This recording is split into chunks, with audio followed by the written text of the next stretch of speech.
Happy Halloween, Gothamites! Welcome back to Batman Arkham Knight. Last time we took out some of the final checkpoints and watchtowers, and this time we're gonna finish off that whole Deathstroke thing. I also have a special guest joining me. I haven't thought up a name for him. Please introduce yourself. Hey, I'm berryjon, and I worked in the comic book shop, so I think I know things about Batman. Redeployment is eliminated. That's definitely more credentials than I have. I've just read a couple trade paperbacks here and there. That's quite alright. I was more working the games desk than, the comic books desk. That's fair. I mean, I've been to one or two game locations. They've definitely got some pretty good selections there. Board games are something I've gotten big into in the last 2 years or so. It's nice stuff.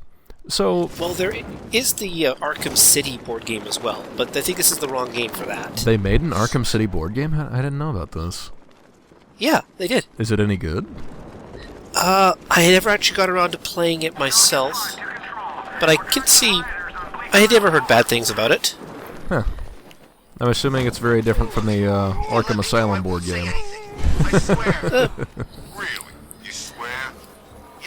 Could see here, but, Because I have played quite a bit of Arkham Asylum. Yeah. Small differences. Anyway, so you, what's your experience with the Arkham games? What's your background here? I tried playing the Arkham games for the most part, but I could never get my head around the pace of combat, unfortunately. The Counter-Strike system, I just couldn't stand, letting the enemy dictate how fast the fight was going. Yeah, I could see that. I know particularly they beefed up the combat in Arkham City to where it wasn't quite so enemies dictating the pace. If you had good, if you had some good flow and you were, I want to say, moving fast enough, you could pretty much just launch across the entire arena before an enemy could come at you. And I remember one of the challenge maps I did was, it was Joker's Carnival as Catwoman. That's pretty much exactly what I had to do just to get my combo started is... The Catwoman doesn't have that many options to deal with people, so pretty much just launching across the place and building up that combo streak was the only way I could get the score requirement for that level. I might have to give it another go again. I mean, you've done an impressive job with all these LPs that, coming back for another round seems like a semi-decent idea. It's, it's weird, because I have all these people telling me on one hand that, the Arkham games are one of those series where when you watch somebody who has a slightly different playstyle than you do, it can be incredibly infuriating. Just because, they don't do the move that you would do, or they're not doing what you might think is optimal, so they watch you do it and they're like, oh, why didn't you do that? Oh, I hate this. I've run into the same things with some of my own LPs. Not to toot my own horn too much, but I did the Homeworld LPs for here on Something Awful. Mm-hmm. And I've had some comments directed to me about how my playstyle is different from other people's. Yeah, and that's exactly it. Especially for, Kalon Zombie just started his own Arkham Asylum thread, and he sent me a message on Skype, saying over and over again that, oh, you got hit here, I wouldn't have gotten hit, you're such a scrub, all that kind of crap. Are you shit-talking other LPers? No, he's shit-talking me. Okay, fair enough. But it's just one of those things, I've had, I want to say it popped up in the Arkham Origins thread, as somebody said that watching somebody with a different playstyle can be very infuriating, for lack of a better word. But it's, so at this point, tracking down the watchtowers and the bombs, I don't actually have any of them located, and I want to say there's 2 checkpoints left, and there's 1 bomb left. So... Does this mean hunting down Riddler informants? Not exactly. This one, because the Riddler informants won't show you where those are. That'd make it way too easy. Was there anything linking? You actually have to go around and find the bombs and the checkpoints by eyesight or by looking at them through detective vision. So I'm going to be searching for a little while in this video. There's a little bit of dead space. I can't say for certain yet. Oh, that's quite alright. It's only an hour-long video. It's not like, Man, everything's going to be awesome all over. It's almost like I got a co-commentator for this or something. Yeah, someone to talk while you're not talking. That doesn't sound right at all. So, what's your overall take on Arkham Knight? What do you think about the whole thing? I wish for every I wish that Rocksteady had been able to pull off their original plan for the Arkham Knight. Now, you mentioned in the thread, but I don't think you mentioned it in any of the videos, that, well, the Arkham Knight was originally not supposed to be Jason Todd. Rocksteady, during the design process of this game, came up with the idea for the Arkham Knight, and they felt, or basically they worked with the Arkham Knight in such a manner that, you know, the Knight was to be their contribution to the Batman mythos. You know, here's the grand finale to the series. We have proven we know what we're doing. Here is the Arkham Knight to be our thumbprint on everything. Yeah, kind of like their own Harley Quinn. Yeah. And then they got told by Warner Brothers or DC or whomever that, you know, Jason Todd's the new big hot thing, so yeah, Arkham Knight's going to be Jason Todd. Is there anything that's happening in the world of comics that would have made Jason Todd the new hotness? Because, I mean, I've heard some stuff about what's it called? The comic book series that had him and Arsenal and Starfire. They cut Starfire out of that one in the New 52. Starfire got her own solo title. But yeah... I just talked about it in the last video with Jamie the D, and now I can't remember what the hell the name of it is. Red Hood and the Outlaws. The Outlaws, that was it. So is it supposed to be like a tie-in with the Outlaws, or is the Outlaws taking off? I don't know. I think at this point, like during the development cycle of this game, the animated Under the Red Hood movie came out, or was let's see. I think I watched Under the Red Hood in 2012, maybe. Okay, I might be just a little bit wrong there, but yeah, originally, like somebody at some point decided, you know, the Knight was going to be Jason Todd instead of a new guy, and you got all of this now. Yeah, I mean, and don't get me wrong, I mean, the concept of Jason Todd as the Arkham Knight, it's not a bad idea, it's not a bad way to integrate him with the Arkham series. It's just... No. When you come out and your marketing department says it's a totally new character and then it's not, then you look like an idiot. True. And, I mean, if they had gone into this thing from the get-go as Jason Todd is the Arkham Knight, you know... The whole thing probably would have been planned better. Yeah. Because as it is, I know Descendo Vox always chips into my threads with all kinds of game design fan fiction and that sort of thing. But he mentions a couple areas where, you know, things maybe got shuffled around, like the fight with the Tunneler. It seems like it was originally supposed to happen when you were going through the subway trying to free the plant, not when you go into the Arkham Militia headquarters. Yeah. And to be fair, I mean, it's not the first time that games have had to have their event order rejiggered due to development time, but yeah, this game definitely suffers a bit for the whole Arkham Knight is or isn't Jason Todd thing. Yeah, I can see that. It's life. Is there anything you think they could have, any concrete things you think could have been better about this game? Because I know when I first started, I was sitting here thinking as soon as the Oracle thing happens, people are going to flip out, and they did. We flipped out because, you know, how best do I describe this? We flipped out because, to borrow a phrase from TV tropes, Batman grabbed the idiot ball and superglued it to his face. Because when you're dealing with people like Scarecrow, you'd think the first thing you'd do is, you know, come up with an idea saying, hey guys, I've been injected with the Scarecrow toxin. I can't really trust what I'm seeing or experiencing for the next little bit. Can I get some help over here to, you know, make sure I don't do something stupid? Yeah, or at least like a second opinion or something. Reminds me of that episode of Batman Beyond. Please let there be an Arkham Beyond game. Please let there be an Arkham Beyond game. Where Terry McGinnis can't trust what he's seeing, so he has to have Bruce Wayne give him directions using the camera built into the cowl. Is that the one like, where you he's know, fighting the weird psionic guy who's like throwing a chair at him and has the knife cane? Yes. Yeah. Okay. Yeah, I know the one you're talking about.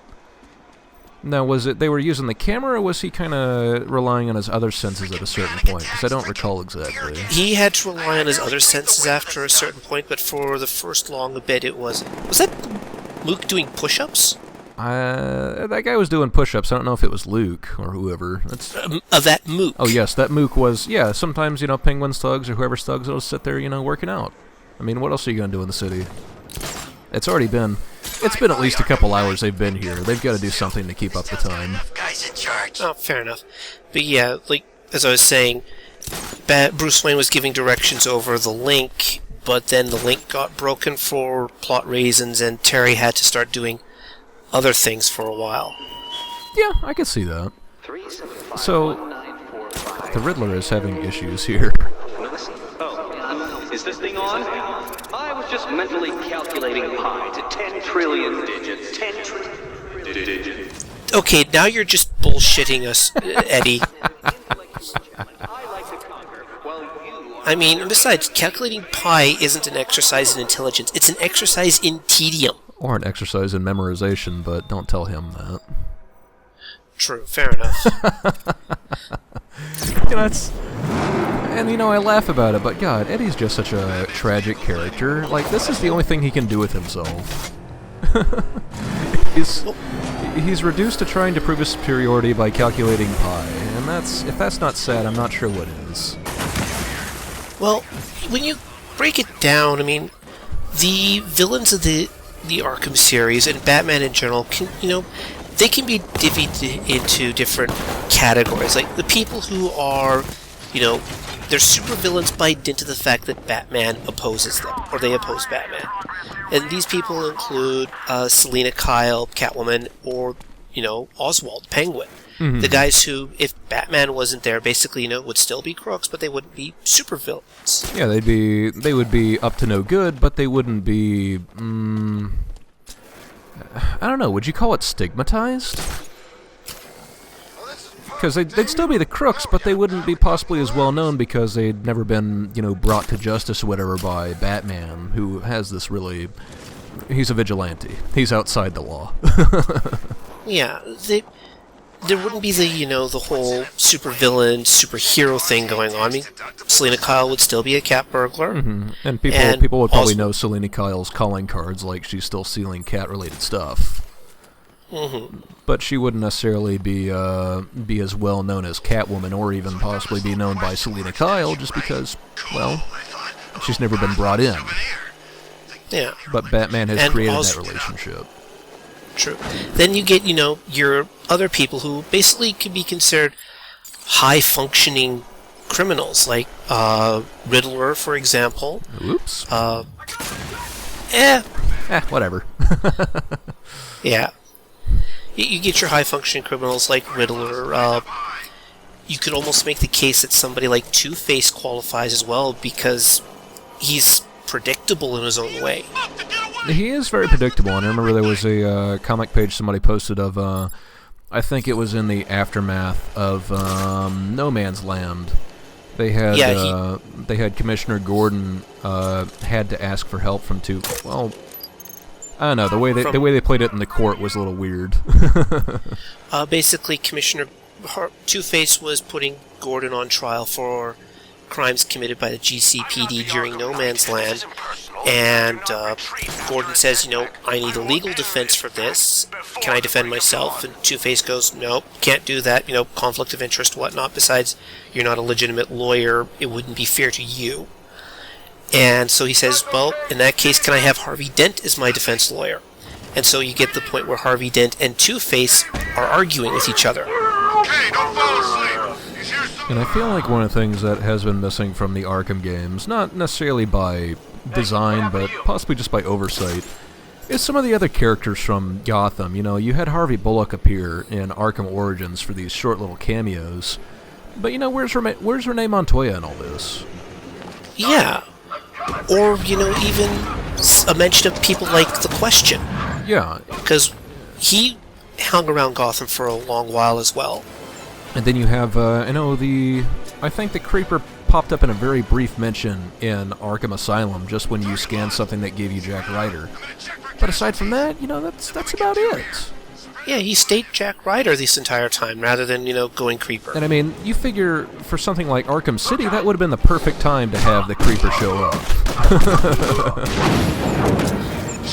True, but then again, it would probably take away from, Joker's uniqueness as the crazy guy. Well, I don't know. If you were going to have the Creeper show up, Arkham City, I think, would have been the prime opportunity, just because you already have all these different supervillains showing up. I mean, I didn't expect Hush to show up. True, and besides, you had Jack Ryder in line in front of Bruce Wayne there. It might be one of those things where people look at, you remember they had Deadshot's assassin list, had Jack Ryder and had Bruce Wayne and had Batman on it.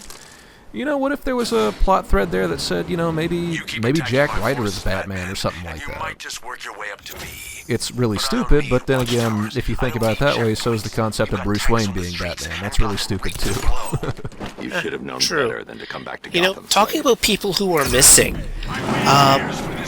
Bane isn't in these games. So, or rather, Bane isn't in this game. Bane shows up in a cameo that I'll get during one of the Riddler roundups, but that's about it. Well, it's not Bane himself, it's his Venom suit. Yeah, it's not even Bane himself, it's just he's there. He left his suit behind, and I think the way they explain it is he's going on sort of a Titan detox to get himself back into shape and Santa Prisca, but eventually he'll come back from the suit, or for the suit, because, what is Bane without Venom? A very smart man who's who's basically a world-class mercenary. Yeah, dangerous. But, he also shows up in the comic book prequel, the Arkham Knight comics, because, there's going to be a comic tie-in. So I don't know anything about those. Can you tell me about those? Alright, so basically there's the comic book tie-in for Arkham Knight, and the first few issues came out as basically, everything leading up to the events in this game. And one of the things they talk about, or show in the comics, is how Scarecrow and the Arkham Knight convinced all the other major villains like Two-Face, Penguin, and the Riddler to go along with this plan, or, arrange things to happen all on this one day. Now, the other villains, they're looking at the Arkham Knight and they're going, who the hell are you? And what makes you think you're capable of contributing to this at all? Because, they may be super criminals, they're not stupid. And so the Arkham Knight in the comics goes, fine, you guys don't believe I can take on Batman? Well, Bane is the only person who can be able to physically take on Batman in a straight up fight and pretty much win. So I'm gonna go kill Bane. And he does. Wait, what? So Arkham Knight kills Bane in order to prove to the other villains that he has the capacity to take on the Batman in a fight. He just kills Bane, that's what we're going with? Like, Bane's dead? In the comic book continuity of Arkham Knight, yes. Now I don't know if it's, comic book death or actual death. Yeah, we don't know if that's some Green Goblin stuff going on or what, but... Yeah, but to be fair, it's been shown that you haven't shown off the some of the other DLC yet, have you? Like, I know there's still 2 more major pieces of DLC for this game that will technically occur after the game. There are... And I don't want to mention them too much. 4.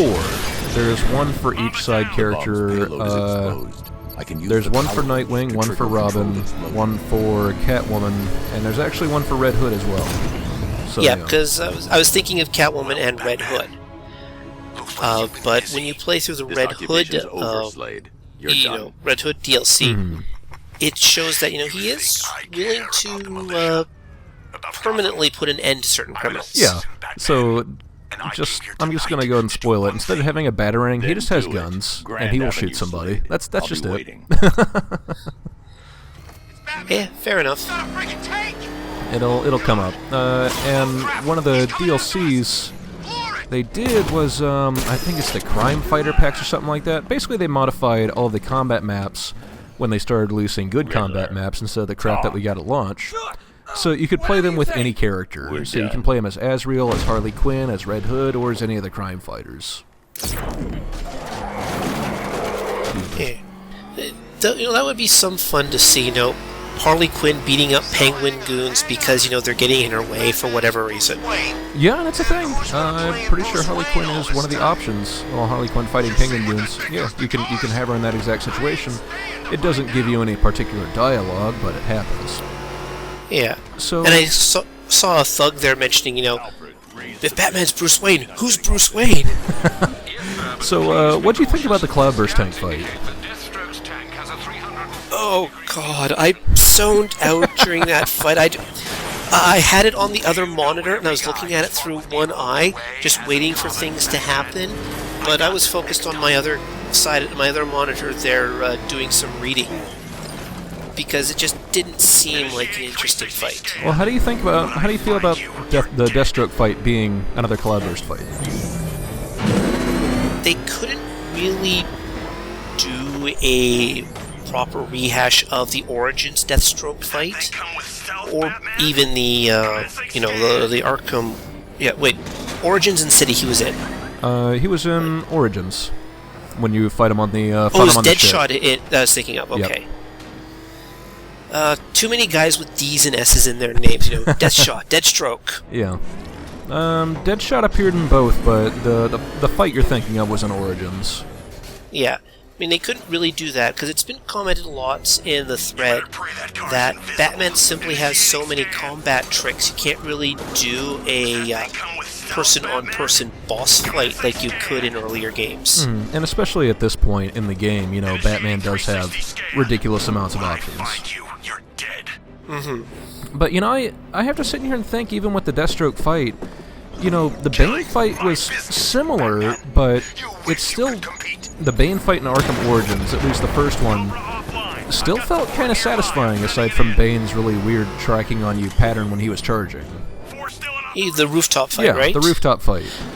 Well, that, to borrow another phrase from TV tropes, would be considered like the bull rush, or the bull rush fight, where your primary idea is that you can't take a guy on head-on, you have to get out of his way and hit him on a weak point. Yeah, I mean, it's not even that. Like, the points before you had the opportunity to take on his weak point, you were just punching him, and once in a while you would counter, but you had the opportunities to do these special combo takedowns, and they looked nice, but, they didn't take him down instantly, obviously, because he's just such a hefty dude. Yeah, he's Bane. And that's one of the things I missed out on showing off in the Origins fight, is, you can do special combo takedowns on Deathstroke there, too. I also want to point out on the right there, KG Bagels. Is that a reference to KG Beast? It may be. I was also looking at the fact that the slab there is also the name of a super prison. Yeah, so, and I just noticed that on my most recent watching, like, KG what? KG Bagels. Yeah, KG Bagels, the slab. Now that's another guy who's missing. Where's the KG Beast in all this? I mean, I know he's not really a Batman villain. He's probably dead. But, yeah. So something to mention for this fight is the Cloudburst tank had a certain cone of vision that you could see. This tank just has a constant 360-degree vision, so if you get in sight of it, like I'm about to, everybody's going to know where you are. That just happens. Are you falling off the... Now, I fell off on purpose because that Cobra tank was about to get all up in my face. But yes, I am. Fair enough. And besides, you get to run through the underground to get out. Yeah, it's been a while since we saw that, and now all the Cobra tanks are going to go there as well. So, whereas for the Arkham Knight fight, it was more necessary to take out all the Cobra tanks before you got to the Knight, just because he had these, he had those side and the front panels that you had to lock on to take out. This one is just, you just have to shoot the tank. There's no special weak points, you just have to find the tank and just shoot it. Just like that. Well, fair enough. Yeah, no, it's doable. You know, this fight really does. It seems like something was tacked on at the end, or even designed before the Cloudburst fight, simply because it feels like a step down as much as, you know. I'm looking at this, and yes, you're playing Predator section with the Bat Tank, but it feels like it's a less involved fight than the Cloudburst one. There's only so much. You know, honestly, when I saw this fight, when I heard Deathstroke was back, I was, even if it wasn't going to be perfect, I was really looking forward to another hand-to-hand fight. Yeah, and that's, I mean, that's another flaw of this game that people have talked about in the thread. There's a large focus on the Batmobile to the exclusion of better options. Like, the option was, okay, do we have a fight with the Bat Tank, or do we have Batman get out and punch dudes in the face? We'll just use the Batmobile. You know, I could see you working out some ways of doing that. Do stuff like, oh, the Batmobile, the EMP has knocked it out, but you can still use the turret.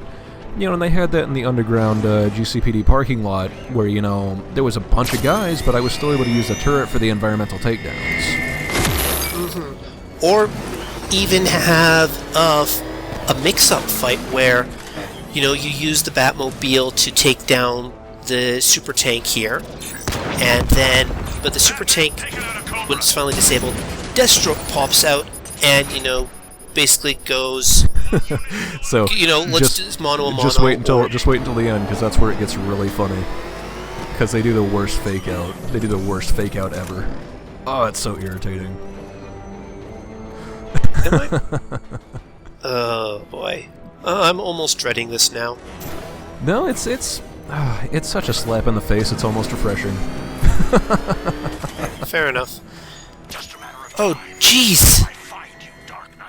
Yeah, they turn around quick. No, I'm looking at that and just thinking, that's the design of a hospital? Like, I live 3 blocks from a major, like, from a major hospital.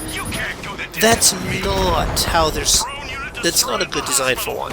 It looks like it's more been refitted into that form, or refitted from an older building rather than built as a hospital. Yeah, because it has those weird tunnels going through it, all kinds of stuff like that.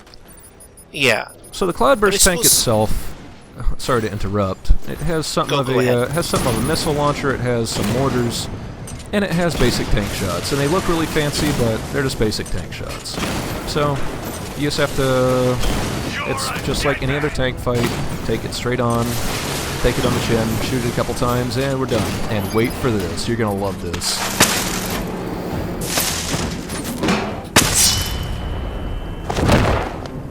That's it. He uses his ejection seat. Yeah, because, you know, you see that whole thing where Deathstroke pops out with his sword and hit him like, oh man, it's happening, this is happening, and then, nope, it's over, sorry.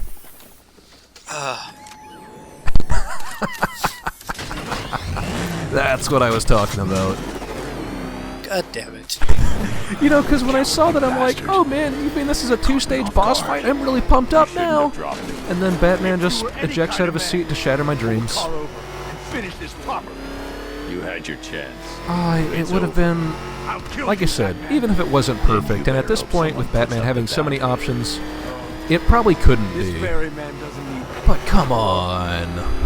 Can you imagine if, say, Deathstroke had his own version of the Disruptor, and in it, basically he opens up the fight by hitting with the Disruptor, disabling a lot of your gadgets? Or, shoot, what if it's an inverse Predator segment? What if you have to counter like, instead of Deathstroke having his remote claw, where he pops out occasionally to like launch one of these little explosive canisters at you, he drops a smoke bomb, and then he drops down on top of you, and you have to counter him doing a Predator takedown on you. It's not actually perfect. Here's my question for the design of the Batmobile. Why do they have 2 seats in the back, but he never uses both? Now here's a better question. It has 2 seats in the back. Where do they go when he's transporting Man-Bat? Move it, Slade. I figure they just probably fold down underneath, and you know, I've actually been in station wagons where you can fold down all the back seats for more storage space. You think it's wise to put me in here with I all could see these that. lesser warriors? And then here's Deathstroke trying to say, "Oh man, I'm so cool. Look at me," but no, you're in jail. Sorry, whatever. Yeah.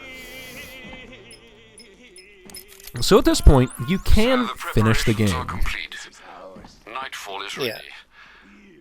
But I think you want the 100%. It's time to come home. Thanks, Alfred. I will be doing the 100%. So there's still 2 more Most Wanted missions I have to finish. I still have to find, and I've got 25 upgrade points. Jeez, where'd I get all this crap from? I still have to find all the firefighters, and that one, it's not really a significant payoff, but it exists. And then, of course, we still have the Riddler Roundup, which that's going to be the other half of this video. Is I'm just going to be going around chasing down Riddler trophies, just like normal. Oh joy! you think you're having fun? Here's the question for you, because obviously I'm commenting. I've seen the last story video, video 42, and this is video 44. I haven't seen 43 yet. Have you walked back into the front door or back to the GCPD, and Aaron Cash made the comment about the arrest warrant? I haven't. I've gotten that. I've gotten that off video. But yeah, I haven't seen that one on video yet. But go ahead, I might miss it. Okay. Basically, Batman walks into GCPD. Aaron Cash looks up and says to Batman, "Hey, after that whole thing with Scarecrow in that, arrest warrant came in for you. Now that we know your civilian identity and all that. Except it seems like the fax machine broke." With the implication that, the police broke the fax machine because they'd rather work with Batman to finish this up rather than... Yeah, it's either they broke the fax machine or, oh man, it's like we ran out of ink and, we can't possibly get any at this time of night. Yeah. Can't possibly print that out now.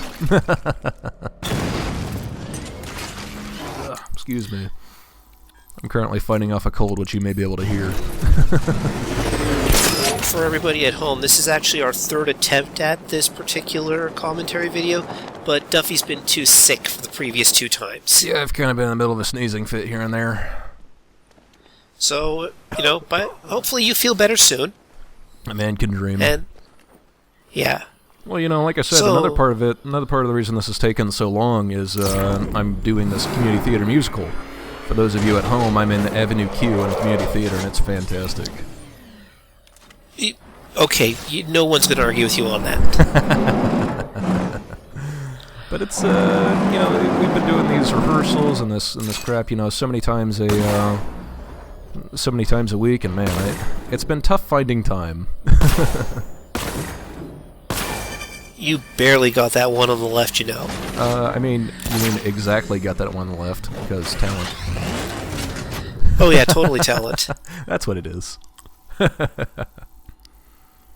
So, you're a bit more of a comic book nerd than I am, apparently. Aside from stuff like maybe No Man's Land, are there any other comics that aren't so, say, well-known that might have influence on this? I mean, there's obviously the Red Hood stuff, No Man's Land. Is there anything else? Well, No Man's Land was actually part of a larger series of events. The whole... DC was big on the whole major event. They still are. There was No Man's Land. There was also the events leading for the Gotham earthquake. That's more stuff for Arkham City, especially Ra's al Ghul's participation in some of the events leading up to that. Mm-hmm. But for the most part, Arkham Knight, it's its own story, and it shows in the way that, how Rocksteady was basically trying to create their own unique villain, so they needed their own unique story. And I think that's what makes it even weirder that Jason Todd did show up. Is, I want to say they made a fairly big deal out of the Arkham Knight being an original character, but marketing happened. Yeah. Now, you've got stuff like Nightfall, which is mentioned already. Mm-hmm. Well, like the event, the Nightfall event, or the comic books Nightfall, where Azrael takes over as Batman temporarily, and is the name of the whole thing that Batman's going on. And that was the once one everything's where, cleaned up. That was the one where Bane happened, right? Yep. Yeah, that was Nightfall, where Bane happened, and Bruce Wayne had to, go on a medical leave. Oh, Batman, there's still riddles on bleed. And then on the medical leave, what was it? He magically got his spine fixed, or am I thinking of Stephanie Brown?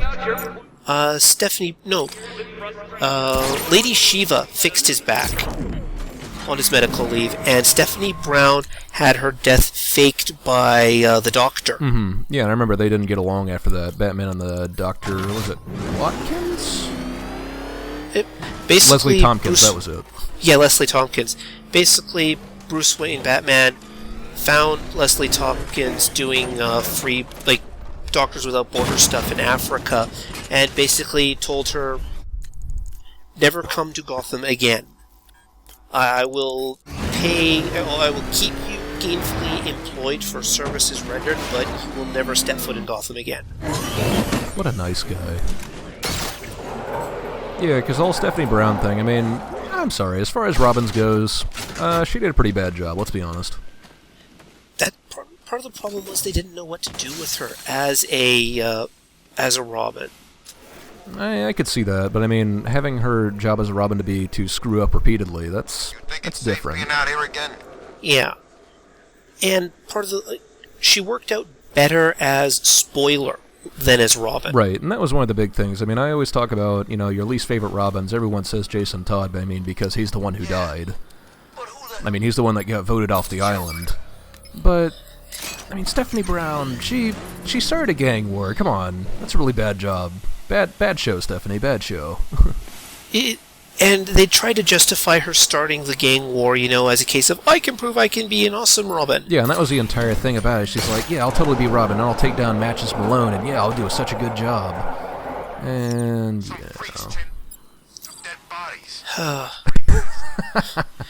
Sorry, guys, I know, Stephanie Brown did a bad job, but honestly, as far as I'm concerned, the worst Robin was the one from Frank Miller. was that from The Dark Knight Strikes Again? No, because she also showed up The Dark Knight Strikes Back and The Dark Knight Strikes Again. Yeah, because I know they had, now you're talking about the young, 15-year-old girl Robin? Yeah. Okay. Because I remember I had The Dark Knight, now what was the Dark Knight, what was the first one where he fought Superman? The Dark Knight Returns. The Dark Knight Returns, and then they had The Dark Knight Strikes Again, which was just straight up goofy. And then the single most unfortunately named Batman comic ever, The Dark Knight 3, The Master Race, done by... yeah, done by massively right-wing Frank Miller. A comic book called The Master Race, starring Batman.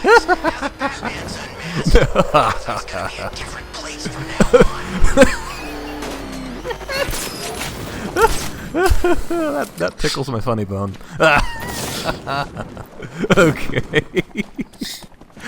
Tell me about this one. I haven't actually read it yet because I'm looking at it I get it.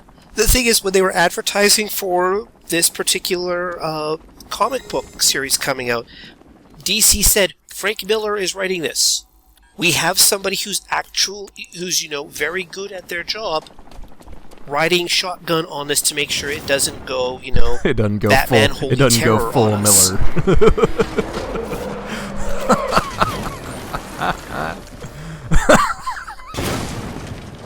Scruffy. Okay, I'm okay. Are you sure? You haven't received a mysterious blood transfusion lately? No, I'm good. I'm okay. I just think that's really Frank Miller. Come on, really?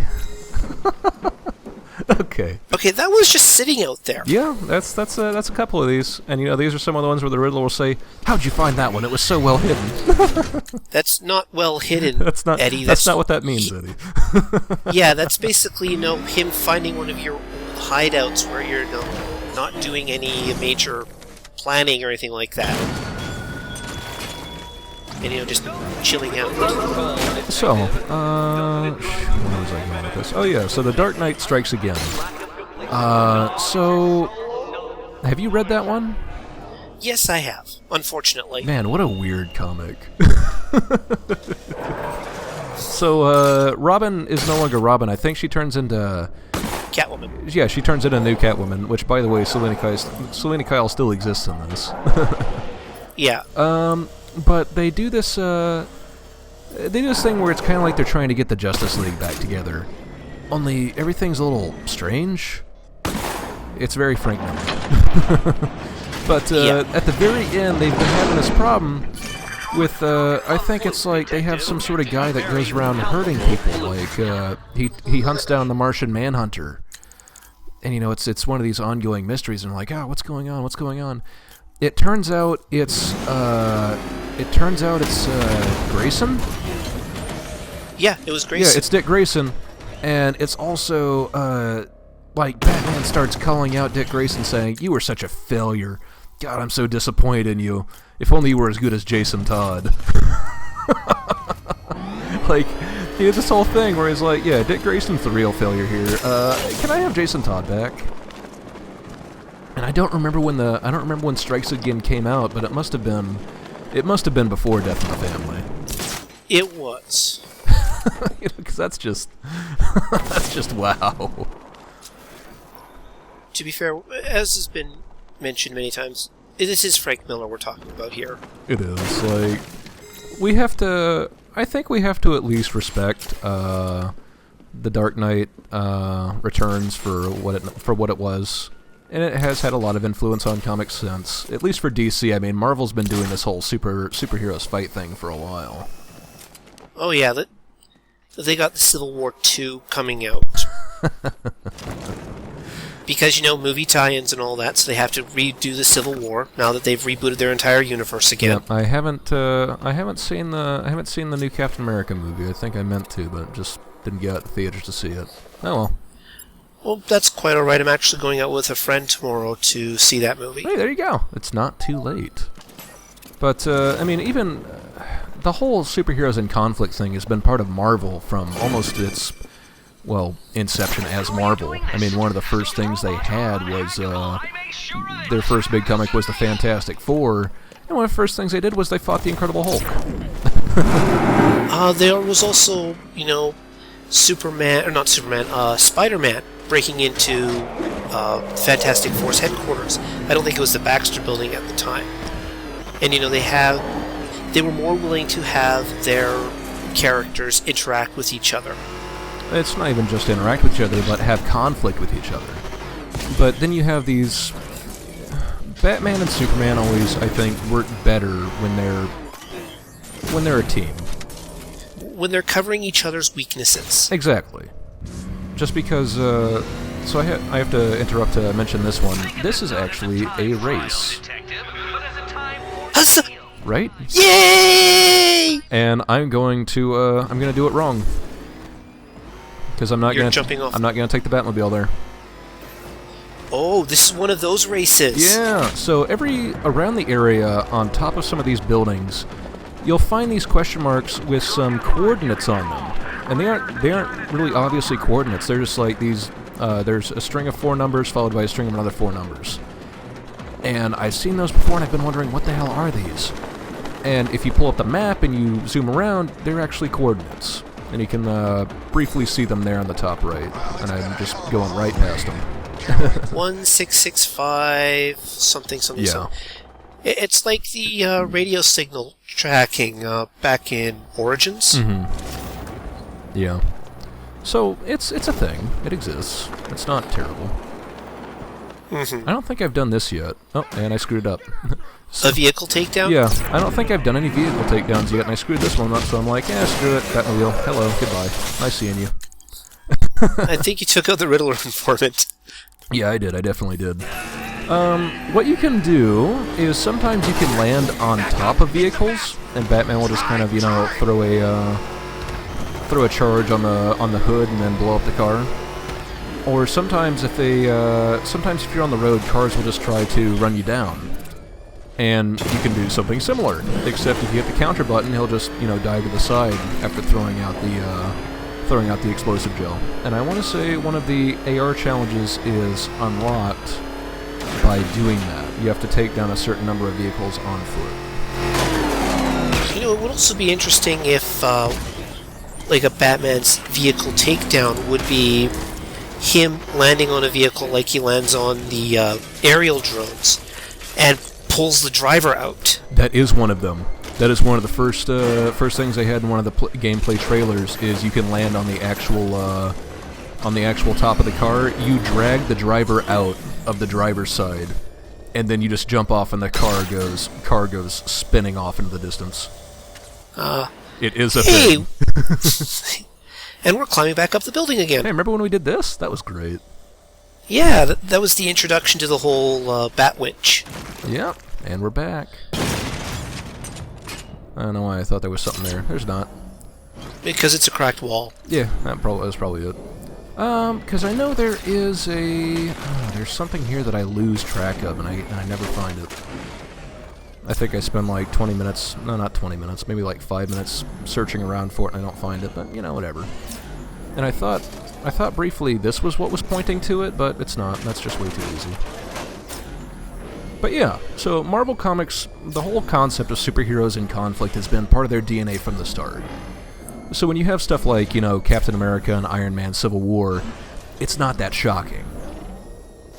But when you have Batman and Superman do it, I mean, the Marvel Comics have always done a much better job of integrating their entire universe. So when you have different DC heroes show up, especially because DC has been cobbled from so many different properties over time, it's more of a surprise when you find them together. Stuff like the Blue Beetle originally belonged to a completely different comic publisher. Let's see, there was Detective Comics. They've integrated Wildstorm and Vertigo and I think Hearthstone Comics? I think Vertigo was the one that did Blue Beetle. I could be mistaken. But, I know that they got stuff like, what was it? Stormwatch and Gen 13 from Vertigo and Wildstorm. Yeah, but that's one of the benefits that Marvel Comics has always had, is they've always had sort of the same core of people developing their comics, so it's been a lot easier for them to say, oh, this is how they fit into this larger narrative, or this is how they fit into the universe. Mm-hmm. So when you have the stuff for DC Comics, just they pick up all these different properties, and they have to figure out how are we going to jam these together. It's a bit more complicated. Yeah. And you get people who don't know what they're doing, like Batman vs. Superman. Oh, I don't want to talk about it. So let's talk about this instead. You have to use your EMP, and then use another feature that only gets used once. You can shoot a line launcher punch while you're in midair. Oh, nice. Wait, is that a gray ghost sign to your left? Yes. Yes, it is. That Eddie has vandalized. Okay, here's my question. How the hell did Batman not notice, because he's Batman, all the green paint being bought up in this one particular shaded color? You would think he'd be tracking that kind of thing, right? Yeah. Well, I don't know. Maybe it's one of those things you have to consider. How long has the Riddler been planning this?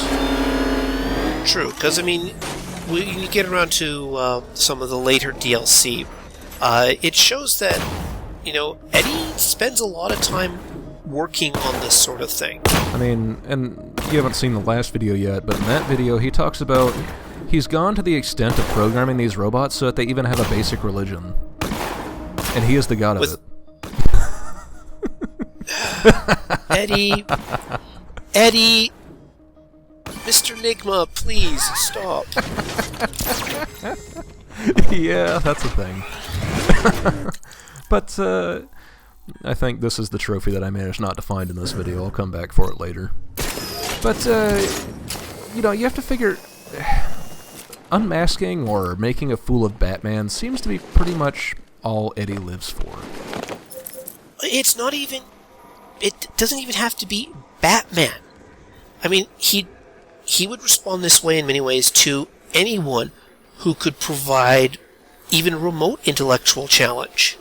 Yeah, and that's it too. It's not necessarily Batman. It's just Batman happens to be the focus of these games, and I'll be honest. Aside from Hush, this is the most I've seen the Riddler, aside from the animated series. So, for me, this is kind of his defining role.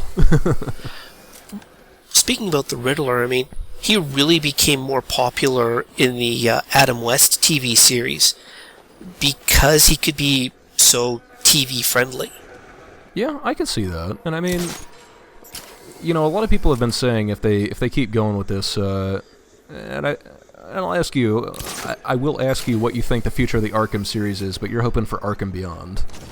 Yeah, well, I know that they've made the announcement for the high-definition remakes of the first 2 Arkham games. And so far, they don't look great.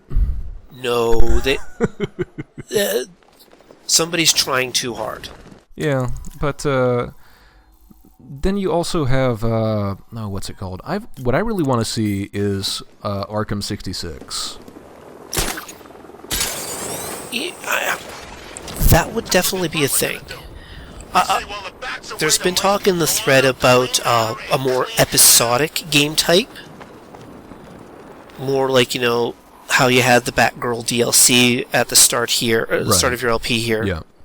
More games like that where you could build a more tightly cohesive, story, plot, challenges, rather than having the problems of open world gameplay. And I could see that being more of a thing as well. I mean, especially if you go for the 66 type, just because, well, you always had a different villain of the week in Batman 66, and it wasn't even a supervillain necessarily most of the time. It could be something like troubling 60s attitudes towards women. Oh, I remember that episode. But to be fair, when people most talk about Batman 66, they're remembering the second season. Yeah, they're remembering the second season and the movie. Yeah. The first season was very much, they're trying to get their feet under them, trying to figure out what they're doing. And to be fair, that's pretty typical of all first seasons. And then the third season, there was a lot of executive meddling. And is that the one where they had people popping in the windows like the monsters, or was that appearing throughout the seasons? The whole climbing up the side of the building thing was throughout the series. But no, guest stars weren't the problem. I mean, they even had the Batman, not Green Arrow. Goddamn, what's his name? The other the guy who had Bruce Lee as his sidekick. Oh, I have no idea. Green something. Hornet? Yes, Green Hornet. Okay. Because they had 2 crossover episodes between Green Hornet and Batman. No, yeah, I think you're right. Yeah, they did. So, yeah, it's one of those things. It's just, if they did more of an episodic approach, I could see them, really doing a good 66 game, just because they do a much better job of giving all the villains their time to shine. Yeah, you don't have to worry about Edward screaming over the intercom, or random Joker interludes. Thank God he's gone. But then you also have an opportunity to take some of the newer villains that have come out since then and do a 60s take on them. I mean, imagine a 60s take on Hush. How would that work? Congratulations, Detective. Oh, man. How would a 60s Hush be? Because his thing is that he's more an anti-Bruce Wayne villain than he is... I mean, he could totally do the whole "I'm your evil twin" thing. Or you have a 60s Killer Moth, who also did the Drury Walker, aka Cameron Von Clear thing. Who Killer Moth is weird. Hey, you know what would have been nice? The Egyptian-themed supervillain who was introduced in '66. The weirdest thing I remember from Batman 66 was an episode where they were fighting some cowboys or something that went and robbed banks, but Batman fought them with the power of not being insulted, like turning the other cheek. It was bizarre. It was the 60s. Yeah, it was very much the 60s. But if I wanted to see Arkham go anywhere, I would like to see... Don't get me wrong, I'd like to see Arkham Beyond, just because there's a lot of opportunity there. But Arkham 66 is what I'm really angling for. Well, there is the Telltale episodic Batman game coming out. And that one I know is more focused on you make choices as Batman or as Bruce Wayne to kind of flesh things out. It's the choose your own adventure adventure game more than an action game. And if that works out as an episodic title, you think that maybe Rocksteady or whomever gets the license could start developing that. Here's your core engine. You can build missions and whatnot, or build things using your core engine. It's an opportunity, but at this point, I believe Rocksteady has said they're pretty much done with the Arkham series. Yeah, this was supposed to be their magnum opus, and it existed. Well, we've I'll give talked them about that. Yeah.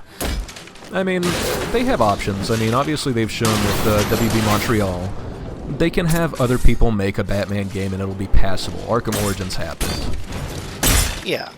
And Origins wasn't a bad game. Yes, it had problems, but to be fair, none of these games are perfect. No. So, what I'm actually expecting is probably a Suicide Squad game based using this engine. Suicide Squad, or maybe even a Green Arrow game.